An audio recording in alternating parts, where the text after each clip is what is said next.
Ethan Parker stared at his phone, thumb hovering over the message from his uncle. The words were simple, almost casual, yet they carried a weight that made his chest tighten. Want to join me and Liam for a weekend road trip? Could be fun. Ethan knew exactly who Liam Foster was, his uncle's friend, someone whose presence always seemed larger than life. Tall, confident, effortlessly charming, with a grin that made Ethan feel both annoyed and inexplicably flustered. And yet, he had never imagined himself spending an entire weekend alone with him. Ethan paced his small apartment, the late afternoon sun casting golden streaks across the wooden floor. He tried to rationalize it. It's just a road trip. Just a few days of driving, sightseeing, and maybe awkward conversations. But beneath that rationality, an undercurrent of curiosity gnawed at him. He wasn't usually impulsive, far from it, but there was something about Liam's energy that intrigued him, something that made Ethan feel awake in ways he rarely did. That he remembered the first time he had met Liam at his uncle's barbecue. Liam had laughed at one of Ethan's jokes, really laughed, in a way that made the younger man's chest ache with a strange warmth. Since then, whenever Liam was around, Ethan felt a mixture of excitement and tension that he couldn't quite name. Now, staring at the invitation on his phone, those feelings bubbled up with renewed intensity. Ethan's apartment was quiet except for the faint hum of the refrigerator and the occasional car passing on the street below. He considered calling his uncle to ask more questions but decided against it. Part of him wanted to experience this on his own terms, to see where the road might lead without anyone else's interference. The more he thought about it, the more the idea felt like a challenge, not dangerous, but exhilarating in a way that made his pulse quicken. By evening, Ethan had made up his mind. He packed a small bag with essentials, a few changes of clothes, toiletries, his notebook, and a camera. The act of packing felt almost ceremonial, a ritual to prepare for an adventure he wasn't entirely sure he wanted but couldn't resist. As he zipped the bag, his mind wandered to Liam. He tried to focus on the mundane, what stops they might make, the playlists they could share, but every mental scenario included Liam's presence, his laughter, the subtle ways he leaned in when talking, or the way his eyes seemed to linger just a little too long. The drive to meet Liam and his uncle was short but tense. Ethan rehearsed casual conversation in his head, but he knew it would all crumble under Liam's effortless charm. When he arrived at the designated coffee shop, Liam was already there, leaning against the car with a grin that immediately made Ethan forget all his rehearsed lines. "Hey, Ethan," Liam said, voice smooth, carrying an ease that made Ethan's nerves knot and unknot in the same instant. "Glad you decided to come." "Yeah," Ethan managed, his voice sounding too small even to his own ears. "Thought it could be fun." Liam's grin widened. "Fun's one word for it. Adventure's another." Ethan tried to steady himself as he climbed into the passenger seat. The car smelled faintly of leather and citrus, Liam's signature combination. The first few miles were quiet, filled with the occasional hum of the engine and the soft playlist Liam had chosen, a mix of old classics and new hits.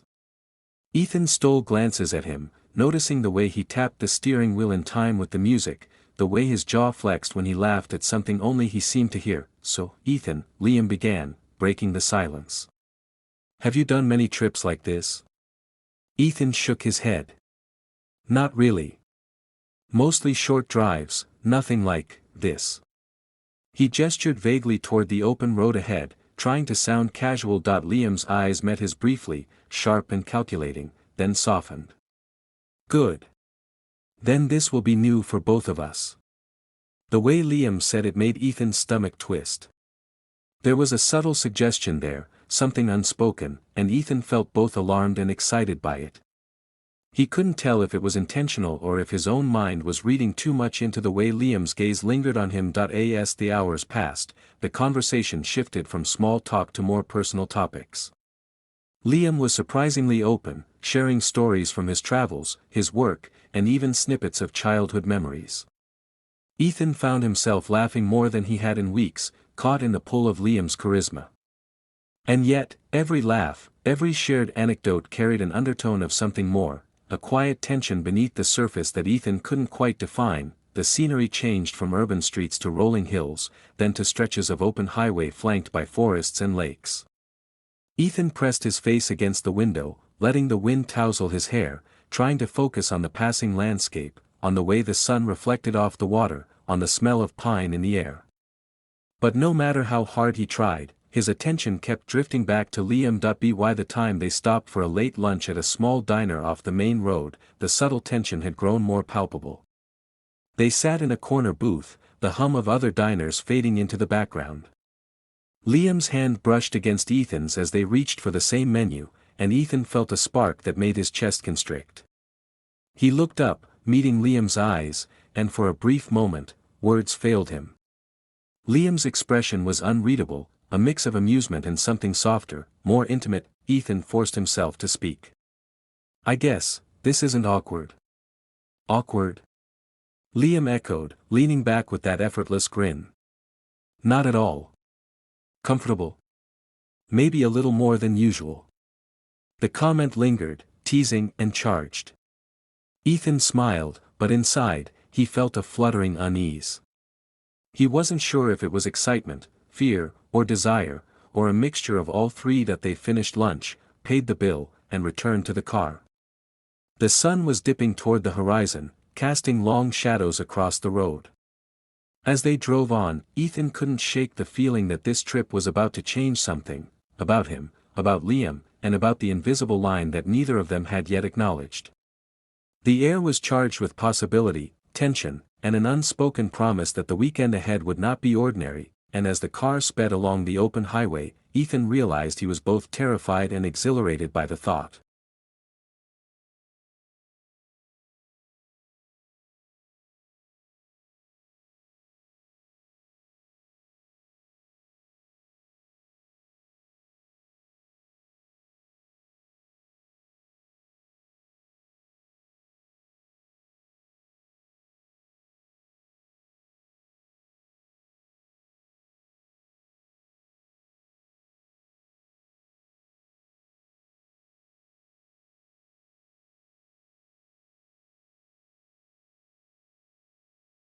Morning arrived wrapped in mist. The lake looked silver and still, a mirror without reflection. I woke to the faint creak of boards downstairs and the smell of coffee drifting through the hall. For a moment, I didn't move. The events of the night before, Mark's lingering gaze, the quiet tension, hung like fog in my mind. When I finally went down, my father was outside with Tom, both already dressed for chores. David sat at the counter, newspaper spread before him, his bare feet tapping softly on the floor. Mark stood near the window, stirring sugar into his mug. He turned as I entered, that same steady calm behind his eyes. "Morning, Ethan," he said. "Sleep well?" "Mostly." "Good." He smiled faintly, like the word carried more weight than it should. The day unfolded in slow fragments. My father and Tom repaired a loose section of dock, their laughter echoing over the water. David cleaned fishing rods, humming tunelessly. Mark joined me near the boathouse, where we sorted through tangled ropes and rusted hooks. The air smelled of lakeweed and sun-warmed pine. "You used to come here often?" I asked that he nodded. "Every summer, for a while." "Your dad, me, David, Tom. We thought the world began and ended at this lake." I looked at him. "And now?" "Now the world feels smaller." He smiled without looking up. "But memories make good company when the noise dies down." Something about the way he said it stayed with me, the hint of weariness behind the ease. His eyes were soft, but there was a gravity there, like he was speaking from a place far older than his years. By noon, the sun broke through, scattering gold across the water. We took the boat out, my father steering, Tom telling stories, David lounging with his feet over the edge. Mark sat beside me, close enough that our shoulders brushed when the boat tilted. Each touch, however small, seemed to last a beat too long. My father didn't notice, or pretended not to. He talked about old times, names I didn't know, jokes that belonged to another generation. I laughed when expected, but the laughter didn't belong to me. At one point, Mark leaned closer and said quietly, "He doesn't see you clearly, does he?" I turned toward him, startled. "What do you mean?" He looks at you and still sees a boy. But you've grown in ways he doesn't understand. I didn't answer. The air between us tightened, wordless but full. Later, when we returned, my father disappeared into the shed with Tom, leaving David to light the evening fire. Mark lingered near the porch, polishing a glass absently. You don't talk much, he said after a while. I guess I learned from my dad. He chuckled softly. Maybe. But sometimes silence says more than words. The comment struck deeper than I expected. There was no flirtation in his tone, no teasing, just quiet observation. It made me feel seen in a way that was almost uncomfortable. When dinner came, conversation flowed like warm current, drinks poured, plates passed, laughter rebounding through the room. My father grew louder with every glass, the way men do when they mistake volume for control. Mark, in contrast, spoke sparingly. Each word deliberate, each glance precise. I found myself watching him, the curve of his hand around the glass, the way his voice softened when he addressed me. At one point, David leaned across the table and said, "You look just like your father did at your age, Ethan. Maybe a little less trouble, though." "Don't bet on it," Tom added, earning another round of laughter, but Mark's gaze didn't join the humor. He looked at me for a long moment, then down at his drink. The noise around us faded, and for a breath, it felt like there were only two people in that room. When the plates cleared, the others drifted toward the fire pit outside. The night was thick with the smell of rain, clouds rolling in over the lake. My father sat with Tom and David, trading stories too loud for the calm that surrounded them. Mark stayed behind, collecting bottles, his movements unhurried. "Storm's coming," he said. "I know." He nodded toward the window. "You can feel it in the air before it arrives, like everything's holding its breath." I stood beside him, close enough to hear the low rhythm of his breathing. The rain began as a whisper on the roof, then gathered strength, rattling against the glass. Lightning flared across the lake, white and brief. The power flickered once and died. The room fell into darkness, broken only by the faint glow from the fireplace outside. "Guess we're on candle duty," Mark said quietly. He found a box on the shelf, lit a single wick. The small flame painted his face in shifting gold, the light softening the sharpness of his features. For a while, we didn't speak. The silence wasn't empty, it pulsed with something fragile, unspoken. Finally, he said, "You remind me of myself at your age." I glanced up. "That's supposed to be a compliment?" He smiled faintly. "Depends who's asking." I laughed, though it came out shaky. He turned to the window again, rain streaking down the glass like veins. "Sometimes the people closest to us are the ones who never really see us," he said. "And sometimes the ones who do, aren't supposed to." The words lingered, low and dangerous. Before I could respond, the screen door opened and David's voice called out, "Mark, you hiding from the storm?" He turned away, the moment breaking cleanly, like glass underfoot. "Just waiting for it to pass," he answered. David grinned, stepping inside with a towel draped over his shoulders. "Good luck with that. It's going all night." They spoke easily, old friends resettling into rhythm. I stood back, caught between presence and retreat, unsure which direction to choose. When the lightning flashed again, Mark's eyes met mine across the dim room. There was no smile this time, just an acknowledgement, quiet and deliberate. Outside, thunder rolled across the lake. Inside, laughter rose again, masking what had almost been said. Hours later, after the others had drifted to bed, I found myself awake in the dark. The rain still pressed against the roof, soft and steady. Somewhere below, footsteps moved lightly, then stopped. For a moment, I thought of going down, to speak, to ask, to understand, but I stayed where I was, caught between fear and longing. The lake house groaned with the weight of the storm, its walls whispering with wind and memory. I closed my eyes, knowing something irreversible had begun. Though neither of us had crossed any line, something had shifted in the quiet between us. And even through the noise of the storm, I could still hear Mark's voice. Low, patient, dangerous in its truth. "Sometimes the ones who see us, aren't supposed." The forest was quieter now, the storm having passed, leaving behind a damp stillness that seemed almost deliberate. Mist clung to the low branches, curling around roots and stones like a living thing. Ethan's boots sank slightly in the softened earth as he followed Miles, who was still buzzing with post-storm excitement, oblivious to the tension simmering a few steps behind. Jalen walked beside him, moving with the same calm precision he had displayed since the morning. There was a subtle shift in his posture, less casual, more aware. Ethan felt it immediately, a gravitational pull he could neither name nor resist. He kept his gaze on the ground, his chest tight with an emotion that was both exhilarating and terrifying. "Ethan," Jalen's voice was low, almost a whisper, "can we talk for a minute?" Miles was a few paces ahead, laughing at a joke he had made to himself, leaving them in relative isolation. Ethan's heart beat faster. They stepped off the narrow trail, behind a copse of pines, and the damp air seemed to thicken, muffling all other sounds. Ethan began, then stopped, unsure if words could capture what he felt. The honesty he craved and the fear he carried collided in a silent struggle. "I know," Jalen said, cutting through the hesitation. "I feel it too." Ethan looked up sharply. Jalen's expression was calm but intense, his eyes reflecting something deeper than attraction, something almost like understanding. "You feel it?" Ethan asked, his voice barely audible. "Yes," Jalen admitted. "And we can't pretend otherwise. But this, what we're feeling, it doesn't mean we have to act recklessly." The words were a relief and a frustration all at once.